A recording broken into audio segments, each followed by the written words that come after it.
Good morning! It's Saturday, the 25th of March, and I'm about to climb Tsukuba-san, which is, I think, the highest mountain in the Ibaraki prefecture. It's about 880 meters. You can see the peak just there behind me. The mountain has a lot of history. It's meant to be, or is considered to be, almost like the Mount Fuji of the east, because it's a solitary mountain. The Kanto prefecture is very flat, so Mt Tsukuba stands out like a sore thumb. It's said that in ancient times, two deities, Izanami and Izanagi, sought residence on Mount Fuji and Mt Tsukuba. And Mount Fuji declined because it already considered itself to be so great, so beautiful, so grand. And so Izanagi and Izanami went to Mt Tsukuba behind me. And now Mount Fuji is desolate and solitude and cold, and Mount Tsukuba is brimming with life and nature. Anyway, I'm about to start my ascent. I'm going to take the Shiro-Komabashi line, which takes about an hour and 20 minutes from my current location, and I'll catch up with you guys later. Sorosoro ikuzo! So I'm currently ascending Mount Tsukuba. It's incredibly beautiful here, as you can see. Should get to the top before lunch, I suspect, and then I'll have lunch on top of the mountain. I might even get a view of Mount Fuji. I wanted to tell you guys a little story about the mountain. So Mount Tsukuba was once home to, or actually still is home to, the deities Izanagi and Izanami, who were created by the first gods in Japanese mythology and lore in order to create the world and spread life. They were to be married, so they're brother and sister, but they were to be married. Most of the time this is the case in mythology. There's a bit of incest at the beginning. They were supposed to dance around a great pole, meet each other on the other side. And when they met each other, Izanami, the sister, spoke first. This was not supposed to happen. And so when they mated and had children, their children were abominations. They were ugly and they didn't survive very long. So as a result, they appealed to the gods, and the gods told them that they should dance around the pillar once more, and that Izanagi, the man, should speak first. And then they had many, many children and a very long and fruitful marriage.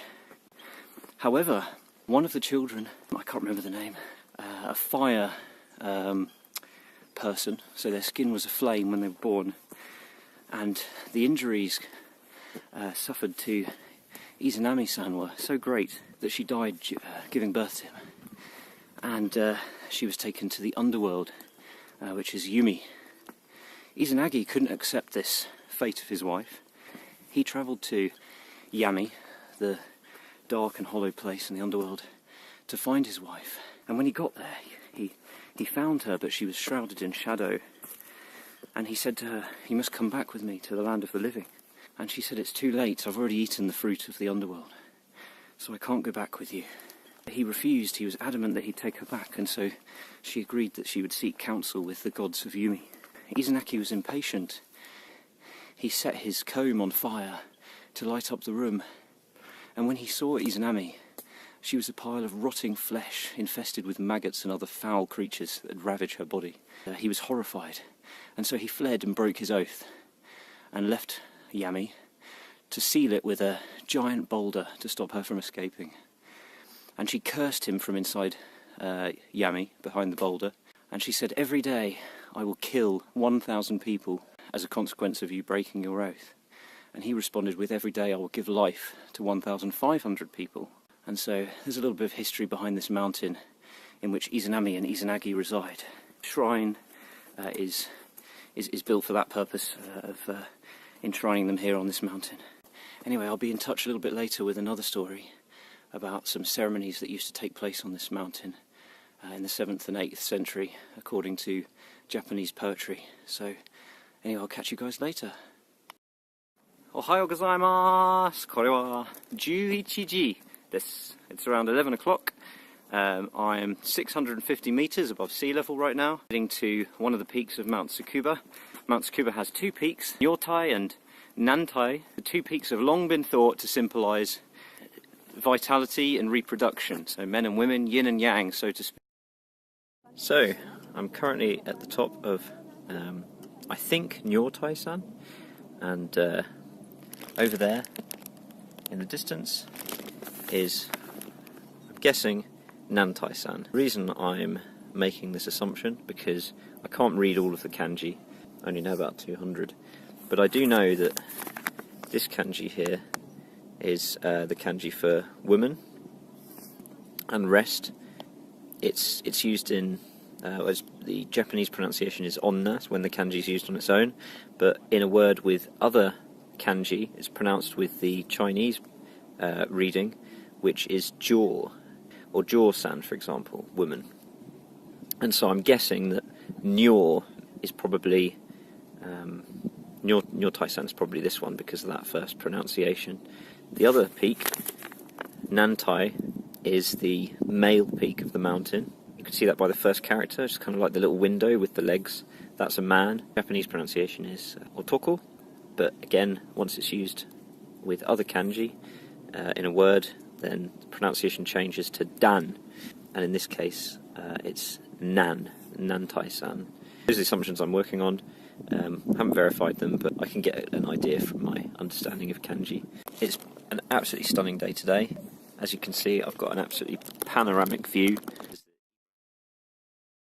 So, Omikuji, I think this is a Shinto shrine. Omikuji, the or before the word, means giving respect, and Mikuji is the sort of prayer. So you donate some money, you receive a small slip. The lady behind the counter is shaking a box, and outside of that box comes a chopstick or hashi with a number. The number then corresponds to a drawer. It could be anywhere between 1 and 100. You open the drawer, you take the omikuji, and you read it, and it either tells you that you have good fortune, average fortune, or bad fortune. You can also say a prayer at the Shinto shrine, and if you draw bad fortune, then you're supposed to write a prayer or some wishes on this white slip of paper, on the omikuji that's given to you, and you tie it up here. That's my limited knowledge of how omikuji works.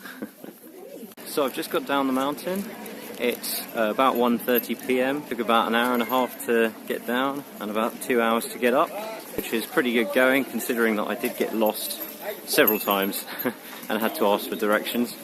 Anyway, that was good fun. So at the moment I am back at the Tsukuba shrine, Tsukuba Jinja, which is a Shinto temple, I guess you could call it.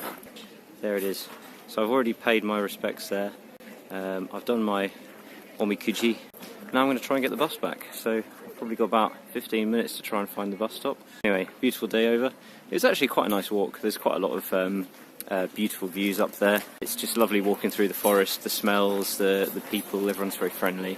Yeah, I had a really good time, and it looks like it's a really nice walk for everyone. You know, there's different routes. There's routes for families, there's you know, I saw several pensioners up there. I met a man up there who fell over, and I helped him up, and he explained that he was doing his 945th mountain, and at the moment he's doing the I can't remember the name, the Hyaku something challenge in Japan. So there are the 100 greatest mountains in Japan have been compiled into a list, and he's doing those at the moment, and I think he's on his 45th, so he's doing pretty well for his age. So I'm going to head back now and just take it easy, I guess. Maybe get some good food. So, mata kondo.